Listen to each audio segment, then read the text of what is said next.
wọn o àwọn agbébọn Sekupa Fijilante Meedogun lásìkò tí wọ́n Sekolu Silu Oke-Ode nipinlẹ Kwara. Àwọn èèyàn bu ẹnu àtẹ́ lu Peter Obi lórí bó ṣe pé Olúbàdàn lárákùnrin rẹ̀.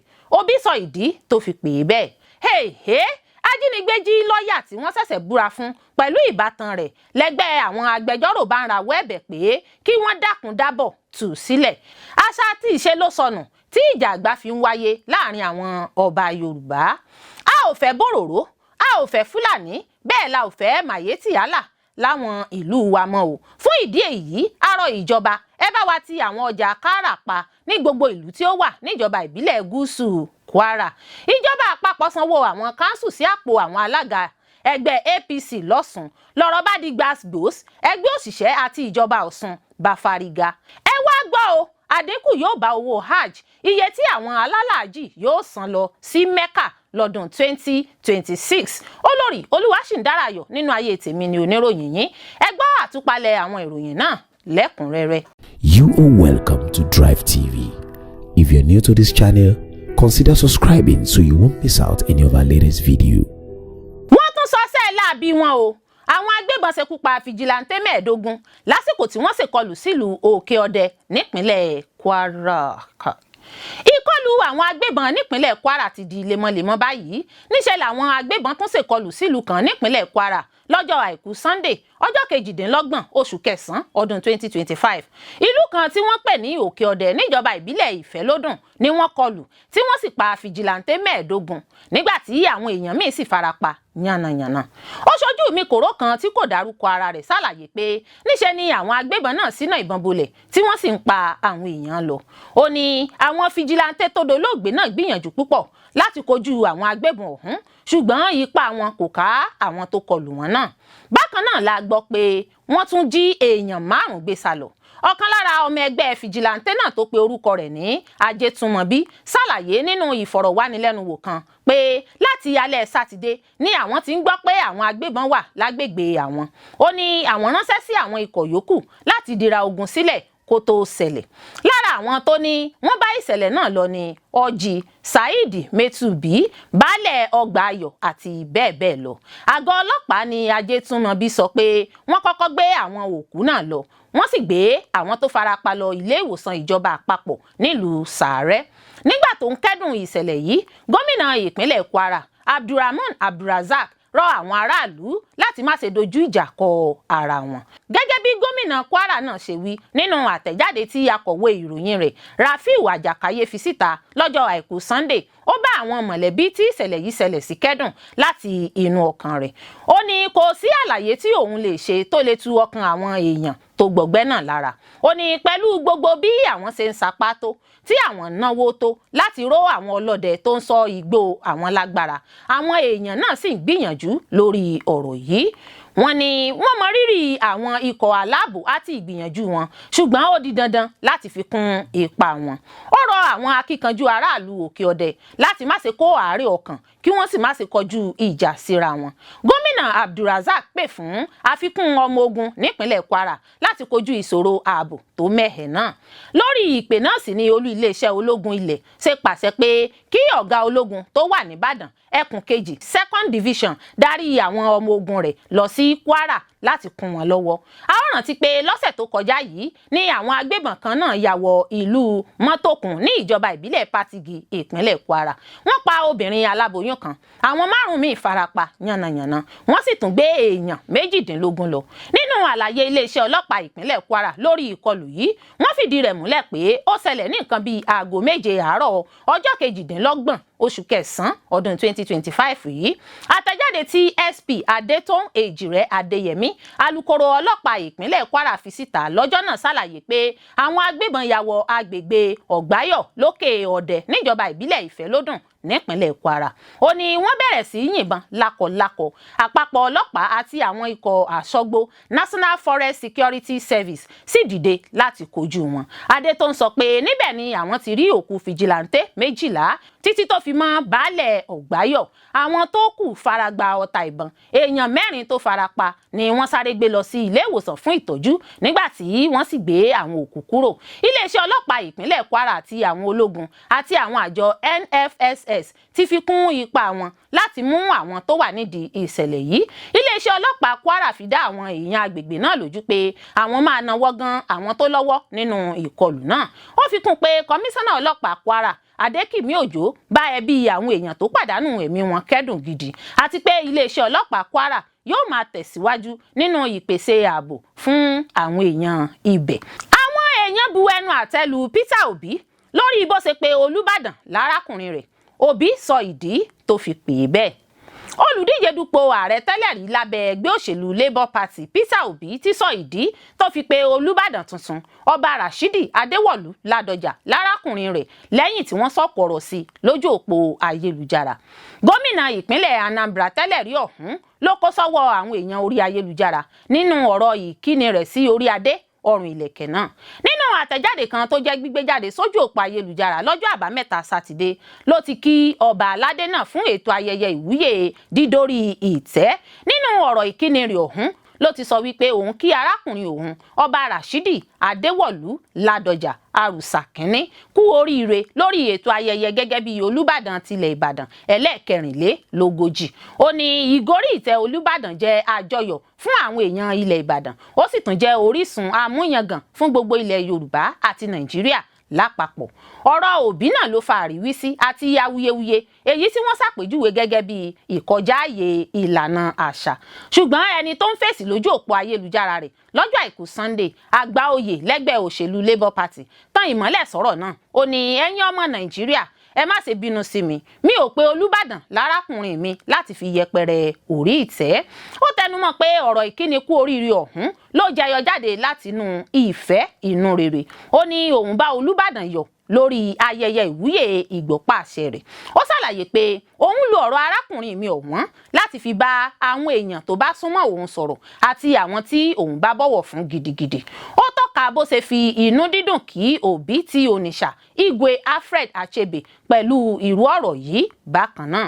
Òbí ní òun máa ń bọ̀wọ̀ fún ìlànà à ń tẹ̀lé àti àṣẹ, òun sì máa ń gbìyànjú láti tẹ̀lé àwọn àṣẹ àti ìlànà náà. Ó ní àwọn èèyàn tó bá súnmọ́ òun lòun máa ń lo arákùnrin mi ọ̀wọ́n fún. Àṣà àti ìṣe ló sọnù tí ìjà àgbà fi ń wáyé láàrin àwọn ọba Yorùbá. Ẹsẹ̀ ògbèrò ní ìlú Ilé-Ifẹ̀ ìpínlẹ̀ Ọ̀ṣun ní ọjọ́ Ẹtì ọjọ́ 27 oṣù kẹsàn-án ọdún 2025 bí àwọn èèyàn káàkiri àgbáyé ṣe kópa níbi ayẹyẹ ọdún Ọlọ́jọ́. Gẹ́gẹ́ bí ìgbàgbọ́ àwọn ọmọ Yorùbá, 401 ní àwọn òrìṣà tó wà ní Ilé-Ifẹ̀ ìpínlẹ̀ Ọ̀ṣun àti pé gbogbo wọn ni wọ́n ní ọjọ́ tí wọ́n máa ń bọ̀ wọ́n.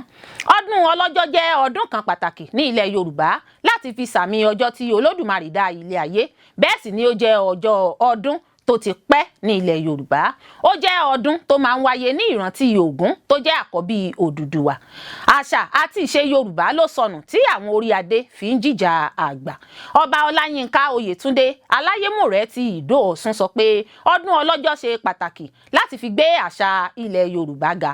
Ọba Aláyémọ̀rẹ́ rọ̀ gbogbo àwọn orí adé àti ọrùn ìlẹ̀kẹ̀ káàkiri ilẹ̀ Yorùbá láti ṣe ara wọn lọ́kan kí àlàáfíà lè jọba, kí wọ́n gbàgbé ọ̀rọ̀ ìwọ́jú mi èmi ò jù ọ́, kí ìdàgbàsókè lè bá ilẹ̀ Yorùbá.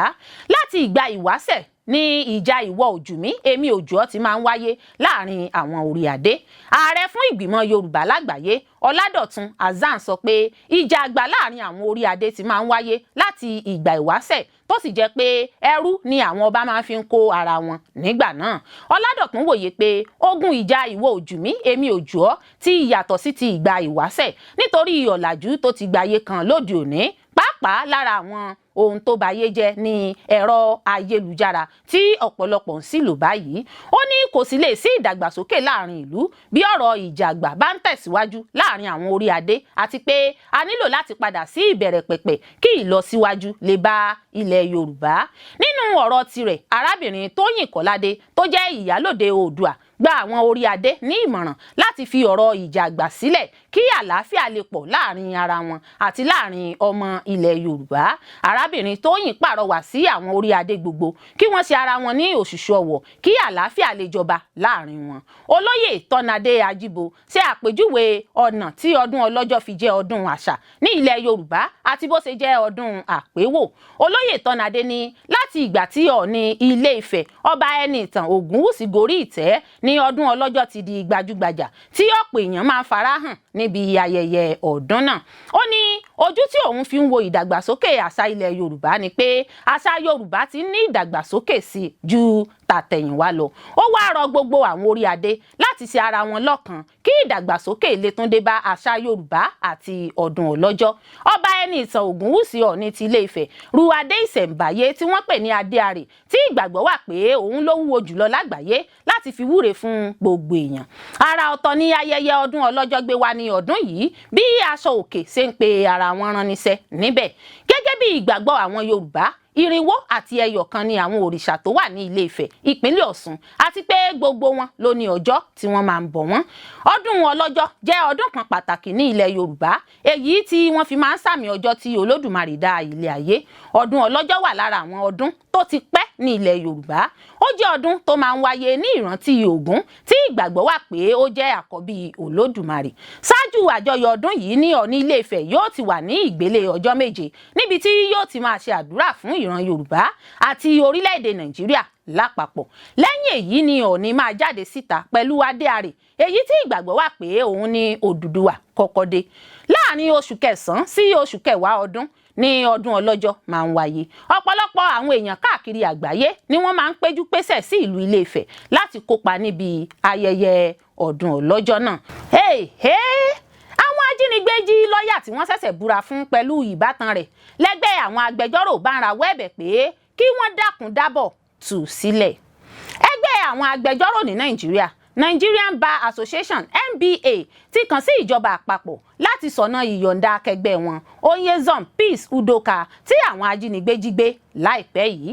Àwọn ajínigbé ọ̀hún jí Udoka àti ìbátan rẹ̀ obìnrin kan gbé lásìkò tí wọ́n ń bọ̀ láti ibi ayẹyẹ tí wọ́n ti sọ obìnrin náà Udoka di lọ́ọ̀yà ní Nàìjíríà, ìyẹn kóòtù bá ceremony lọ́jọ́ Ẹtì Friday ọjọ́ 26 oṣù kẹsàn-án ọdún 2025.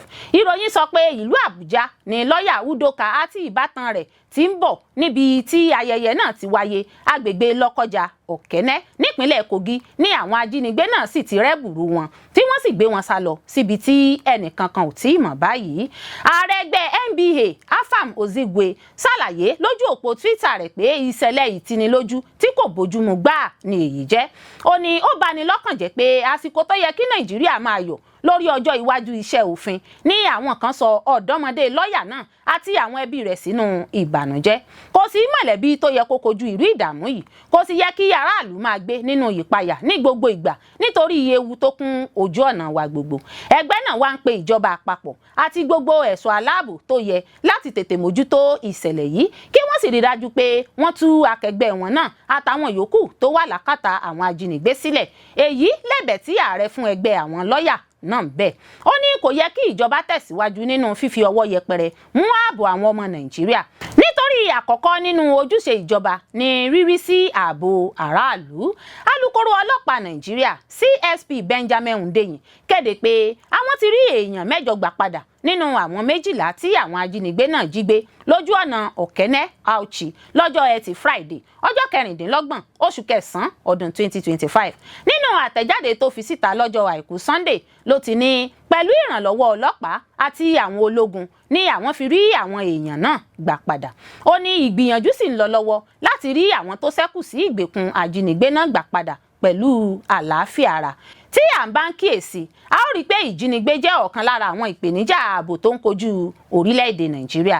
Ẹ ó rántí pé nípínlẹ̀ Kogi kan náà ní àwọn ajínigbé ti yabo ilé ẹ̀kọ́ gíga Confluence University of Science and Technology lọ́dún tó kọjá tí wọ́n sì jí akẹ́kọ̀ọ́ 9 gbé sá lọ. Inú kíláàsì ni àwọn akẹ́kọ̀ọ́ náà wà. Wọ́n múra sílẹ̀ de ìdánwò ní ikọ̀ ajínigbé náà dé ìyẹn lọ́jọ́ Ajé Monday ọjọ́ 13 oṣù karùn-ún ọdún 2024.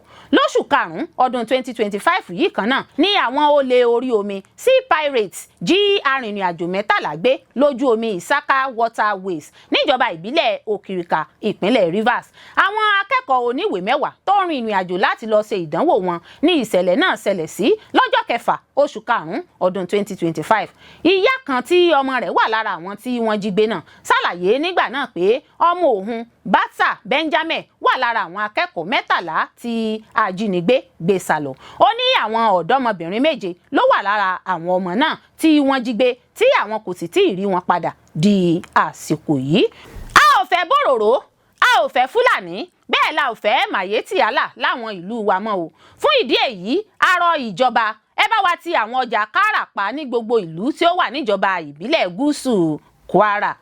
Àwọn èèyàn ìlú Àjàṣẹ́, Oke-Ọdẹ, Ìgbàjá àti àwọn ìlú míì ní agbègbè ìlú ní ìjọba ìbílẹ̀ gúúsù Kwara ni wọ́n gùn lé ìwọ́de ìfẹ̀hónúhàn tako bí àwọn agbébọn ṣe Sekupa Fijilante Meedogun. Àwọn olùwọ́de ló ṣe bẹ́ẹ̀ tú jáde síta láti gùn lé ìwọ́de ìfẹ̀hónúhàn nílùú Àjàṣẹ́ ọ̀nà tó lọ ìlú Oke-Ọdẹ. Àwọn olùwọ́de náà sọ wípé ìdí tí àwọn fi gùn lé ìwọ́de ìfẹ̀hónúhàn yìí ní kò sẹ́yìn bí àwọn agbébọn ṣe Sekupa èèyàn àwọn nílùú Oke-Ọdẹ baba ńlá nípínlẹ̀ Kwara. Lára àwọn tó léwájú ìwọ́de náà tó bá àwọn akọ̀ròyìn sọ̀rọ̀ sọ wípé inú àwọn ò dùn bí àwọn agbébọn ṣe ń pa Yorùbá àti àwọn ọlọ́pàá. Wọ́n sọ wípé àwọn ò gùn lé ìwọ́de ìfẹ̀hónúhàn láti tako ìjọba torí àwọn mọ̀ pé ìjọba náà gbìyànjú lórí ọ̀rọ̀ ètò ààbò, ṣùgbọ́n àwọn ń lo àkókò yìí láti ké sí gómìnà Abdulrahman Abdulrazak àti ààrẹ ilẹ̀ wa Nàìjíríà Bọ́lá Ahmed Tinubu láti gba àwọn kalẹ̀ lọ́wọ́ àwọn ajínigbé àgbébọn. Àwọn olùwọ́de náà sọ wípé àwọn nílò àwọn ikọ̀ elétò ààbò ní àwọn agbègbè tí ìkọlù ti ń wáyé. Wọ́n tún sọ wípé àwọn nílò àgọ́ ibùba ikọ̀ ọmọ ogun lágbègbè ọ̀hún torí pé igbó ló pọ̀ jù lágbègbè baba ńlá títí dé agbègbè kan nípínlẹ̀ Kogi. Kò sí ìlú kankan níbẹ̀, igbó náà sì ni àwọn aṣeláàbí náà farapamọ́ sí láti ṣọṣẹ́ láàbí wọn. Àwọn olùwọ́de tẹnumọ́ pé kí ààrẹ Tinubu ràn àwọn lọ́wọ́ lórí ọ̀rọ̀ ètò ààbò. Bákan náà ni wọ́n tún rọ ìjọba láti gbé ọjà kárà ní agbègbè Àjàṣẹ́ ti paná fún àkókò yìí. Ẹlòmíràn tó náà bá àwọn akọ̀ròyìn sọ̀rọ̀ sọ wípé agbára àwọn ò ká àwọn agbébọn náà. Àwọn olùwọ́de náà pòǹgbẹ fún àlàáfíà àti ètò ààbò tó gbópọn.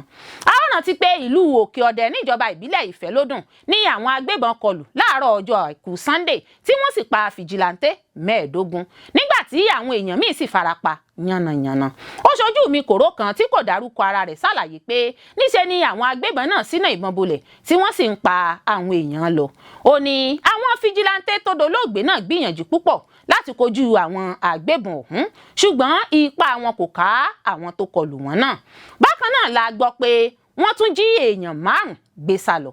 Ọ̀kan lára ọmọ ẹgbẹ́ Fijilante náà tó pe orúkọ rẹ̀ ní Ajétúnmọ̀bí ṣàlàyé nínú ìfọ̀rọ̀wánilẹ́nuwò kan pé láti alẹ́ Sátidé ní àwọn tí ń gbọ́ pé àwọn agbébọn náà wà lágbègbè àwọn.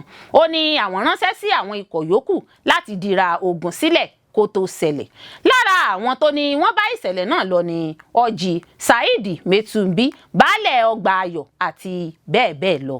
Àgọ́ ọlọ́pàá ní Ajétúnbí sọ pé wọ́n kọ́kọ́ gbé àwọn òkú náà lọ, wọ́n sì gbé àwọn tó farapa lọ ilé ìwòsàn ìjọba àpapọ̀ nílùú Sàárẹ́. Nígbà tó ń kẹ́dùn ìṣẹ̀lẹ̀ yìí, gómìnà ìpínlẹ̀ Kwara Abdulrahman Abdulrazak rọ àwọn aráàlú láti má ṣe da ojú ìjà kọ ara wọn. Gẹ́gẹ́ bí gómìnà Kwara náà ṣe wí nínú àtẹ̀jáde tí akọ̀wé ìròyìn rẹ̀ Rafiu Àjàkáyé fi síta lọ́jọ́ Àìkú Sunday, ó bá àwọn mọ̀lẹ́bí tí ìṣẹ̀lẹ̀ yìí ṣẹlẹ̀ sí kẹ́dùn láti inú ọkàn rẹ̀. Wọ́n ní kò sí àlàyé tí àwọn lè ṣe tí ó lè tu àwọn èèyàn tó gbọgbẹ́ náà lára. Ó ní pẹ̀lú gbogbo bí àwọn ṣe ń sapá tó tí àwọn ná owó tó láti ró àwọn ọlọ́dẹ tó ń sọ igbó àwọn lágbára, àwọn èèyàn náà sì ń gbìyànjú lórí ọ̀rọ̀ yìí. Wọ́n mọ rírì àwọn ikọ̀ aláàbò àti ìgbìyànjú wọn, ṣùgbọ́n ó di dandan láti fi kún ipa wọn. Ó rọ àwọn akíkanjú aráàlú Oke-Ọdẹ láti má ṣe kó àárẹ̀ ọkàn kí wọ́n sì má ṣe kọjú ìjà sí ara wọn. Gómìnà Abdulrahman Abdulrazak pè fún àfikún ọmọ ogun nípínlẹ̀ Kwara láti kojú ìṣòro ààbò tó mẹ́hẹ̀ náà. Lórí ìpè náà sì ni olú iléeṣẹ́ ológun ilẹ̀ ṣe pàṣẹ pé kí ọ̀gá ológun tó wà nìbàdàn ẹkùn kejì 2nd Division darí àwọn ọmọ ogun rẹ̀ lọ sí Kwara láti kún wọn lọ́wọ́. Ìjọba àpapọ̀ sanwó àwọn káńsù sí àpò àwọn alága ẹgbẹ́ APC lọ́sùn. Lọ́rọ̀ bá di gbàsgbòs, ẹgbẹ́ òṣìṣẹ́ àti ìjọba Ọ̀ṣun bá fárígá. Ilé-ẹjọ́ gíga ìpínlẹ̀ Ọ̀yọ́ ti pàṣẹ pé kí ilé ìfowópamọ́ United Bank of Africa UBA kò gbọ́dọ̀ san owó àwọn ìjọba ìbílẹ̀ tí wọ́n fẹ̀sùn kàn pé ìjọba àpapọ̀ san sí akoto owó àwọn alága ìjọba ìbílẹ̀ tí wọ́n dìbò yàn lábẹ́ ìṣèjọba ẹgbẹ́ òṣèlú All Progressives Congress ní ìpínlẹ̀ náà lọ́dún 2025. Ní ọjọ́ Ẹtì Friday ọjọ́ 26 oṣù kẹsàn-án ọdún 2025 yìí ní ìjọba ìpínlẹ̀ Ọ̀ṣun gba ilé-ẹjọ́ lọ lẹ́yìn tí ìròyìn gbòde pé ìjọba àpapọ̀ ti san owó oṣù mẹ́fà àwọn ìjọba ìbílẹ̀ èyí tí wọ́n ti gbẹ́sẹ̀ lé láti inú oṣù kejì ọdún yìí. Agbẹjọ́rò àgbà nípínlẹ̀ Ọ̀ṣun àti iléeṣẹ́ tó ń rí sí ọ̀rọ̀ àwọn ìjọba ìbílẹ̀ ní ìpínlẹ̀ náà ló pe ẹjọ́ ọ̀hún nígbà tí wọ́n gbọ́ pé ìjọba àpapọ̀ san owó náà láti rí i pé wọn kò rí owó ọ̀hún tí ìjọba san gbà jáde. Ìjọba ìpínlẹ̀ Ọ̀ṣun nínú ẹjọ́ náà rọ ilé ẹjọ́ láti pàṣẹ fún ilé ìfowópamọ́ UBA láti má ṣe jẹ́ kí àwọn alága lábẹ́ ẹgbẹ́ òṣèlú APC rí owó náà gbà jáde títí tí ìgbẹ́jọ́ tó ń lọ nílé ẹjọ́ fi máa parí. Adájọ́ He-heee Akínsọ́lá tó gbọ́ ẹjọ́ náà bu àṣẹ lù pé kí ilé ìfowópamọ́ má fún àwọn alága náà ní owó títí ìgbẹ́jọ́ fi máa wá sópin. Níṣe ni ìfàǹfà náà tó ti ń wáyé láàrin ẹgbẹ́ òṣèlú All Progressives Congress APC àti People's Democratic Party PDP ní ìpínlẹ̀ Ọ̀ṣun lórí ọ̀rọ̀ ìjọba ìbílẹ̀ tó ti gba ọ̀nà míì yọ. Èyí kò sẹ̀yìn bí ẹgbẹ́ òṣèlú PDP ṣe ń fẹ̀sùn kàn pé àpò àwọn aládàáni ní ìjọba àpapọ̀ san owó oṣù mẹ́fà tó jẹ àwọn ìjọba ìbílẹ̀ náà sí. Kò sí ẹnikẹ́ni nínú àwọn olùṣírò àgbà fún ìpínlẹ̀ Ọ̀ṣun, ìjọba ìbílẹ̀ àti iléeṣẹ́ tó ń rí sí ọ̀rọ̀ ìjọba ìbílẹ̀ tó mọ nǹkan kan nípa bí owó náà ṣe rìn. Gómìnà àná ní ìpínlẹ̀ Ọ̀ṣun lábẹ́ àsíá ẹgbẹ́ òṣèlú APC Gbóyèga Oyètọ́lá ló ṣètò ìdìbò sáwọn ìjọba ìbílẹ̀ nígbà tó kù díẹ̀ kí sáà rẹ̀ kó gbà wọlé lọ́dún 2022. Ẹgbẹ́ òṣèlú PDP gba ilé ẹjọ́ lọ nígbà náà láti tako ìgbésẹ̀ ọ̀hún bí gómìnà Adémọ́lá Adélékè ṣe gba ipò lọ́wọ́ Oyètọ́lá tó sì júwe ilé fún àwọn alága ọ̀hún ní kété tí wọ́n búra wọlé fún un tán. Bákan náà ni ilé ẹjọ́ kòtẹ́milọ́rùn gbé ìdájọ́ kalẹ̀ lórí ẹjọ́ tí ẹgbẹ́ òṣèlú PDP pè tako àwọn alága ìjọba ìbílẹ̀ tí Oyètọ́lá ṣètò ìdìbò náà fún. Ilé ẹjọ́ kòtẹ́milọ́rùn náà ní ìgbésẹ̀ láti dìbò yan àwọn alága kánsù ọ̀hún kò tọ̀nà lábẹ́ òfin, tí gómìnà Adémọ́lá Adélékè sì ṣètò ìdìbò míì láti yan àwọn alága tuntun, ṣùgbọ́n ẹgbẹ́ òṣèlú APC gba ilé ẹjọ́ kòtẹ́milọ́rùn lọ tí ìdájọ́ sì wáyé lọ́jọ́ 10 oṣù kejì ọdún 2025. Ìdájọ́ ilé ẹjọ́ kòtẹ́milọ́rùn náà sì ló dá àwọn alága ìjọba ìbílẹ̀ tí gómìnà Oyètọ́lá ṣe ètò ìdìbò wọn padà sí ipò. Láti ìgbà náà ni wàhálà àti rògbòdìyàn ti bá ẹgbẹ́ òṣèlú APC àti PDP ní ìpínlẹ̀ Ọ̀ṣun, èyí tó ṣokùnfà ikú èèyàn 7 lásìkò rògbòdìyàn. Èyí ló fà á tí wọ́n fi gbé àwọn ilẹ̀kùn àwọn ìjọba ìbílẹ̀ kánsù náà ti pa. Àwọn òṣìṣẹ́ láwọn ìjọba ìbílẹ̀ kò lè lọ síbi iṣẹ́, tí ìjọba àpapọ̀ náà sì gbé ẹsẹ̀ lé àwọn owó oṣooṣù tó tọ́ sí àwọn kánsù láti ìgbà náà. Àmọ́ ní báyìí kété tí ẹgbẹ́ PDP tó ń ṣe ìjọba lọ́wọ́ lọ́sùn gbọ́ pé ìjọba àpapọ̀ gbẹ́sẹ̀ kúrò lórí owó ìjọba ìbílẹ̀ san owó náà sínú akoto àwọn alága ẹgbẹ́ òṣèlú APC ní wàhálà yìí tún bẹ́ sílẹ̀. Ẹ wá gbọ́ o, àdínkù yóò bá owó hajj, iye tí àwọn alálàájì yóò san lọ sí Mẹ́kà lọ́dún 2026. Àjọ NACON tó ń ṣàkóso ètò àwọn èèyàn tó rìnrìn àjò lọ sílẹ̀ mímọ́ Mẹ́kà láti orílẹ̀-èdè Nàìjíríà ti kéde iye owó táwọn alálàájì yóò san fún iṣẹ́ hajj lọ́dún 2026. Owó hajj ọdún 2026 yìí ló dín díẹ̀ sí iye táwọn tó rìnrìn àjò lọ sí Mẹ́kà lọ́dún yìí àti ọdún díẹ̀ sẹ́yìn yóò san. Alága àjọ náà ọ̀jọ̀gbọ́n Abdullahi Sela Usman tó fìdí ọ̀rọ̀ náà múlẹ̀ fún àwọn oníròyìn láti ìlú Mẹ́kà sọ pé àjọ NACON kéde owó táwọn alálàájì yóò san fún ìrìn àjò lọ sí Mẹ́kà lọ́dún tó ń bọ̀ lẹ́yìn tí ìjọba àpapọ̀ buwọ́lu iye owó náà. Ọ̀jọ̀gbọ́n Usman sọ pé ẹkùn tí èèyàn bá ti wá ló máa sọ iye tí yóò san fún owó hajj ọdún 2026 náà.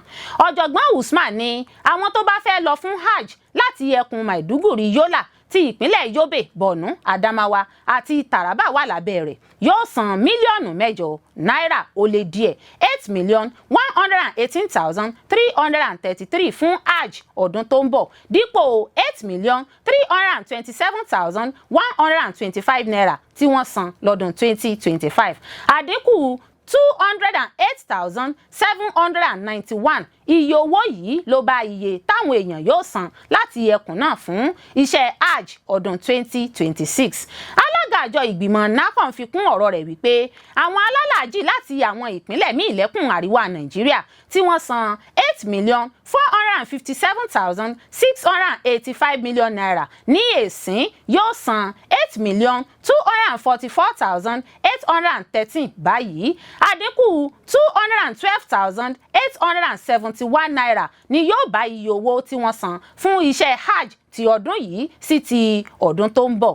Bákan náà ni alága àjọ NACON tún kéde wípé àwọn alálàájì láti ẹkùn gúúsù Nàìjíríà tí wọ́n san 8,784,085 million naira lọ́dún yìí yóò san 8,561,013 naira lọ́dún tó ń bọ̀. Èyí túmọ̀ sí pé àdínkù 223,071 naira ni yóò bá owó tí wọ́n máa san.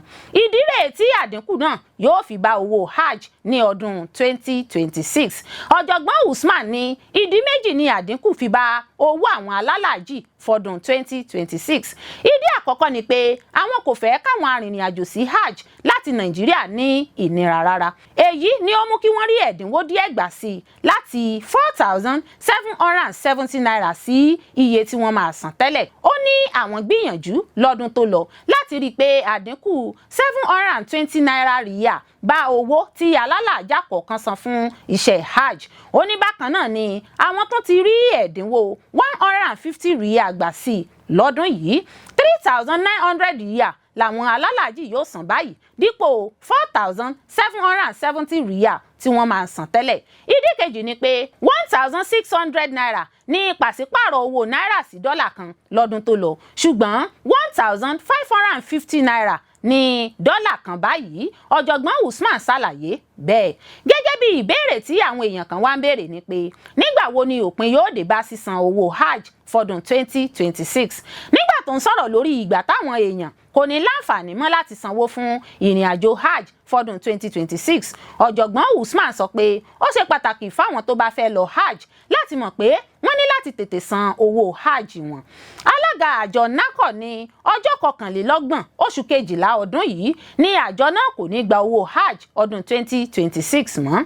Ó ní ìgbésẹ̀ yìí wáyé lẹ́yìn tí ìjọba orílẹ̀-èdè Saudi Arabia kéde àwọn àlàkalẹ̀ tuntun lórí títètè sanwó hajj wọlé.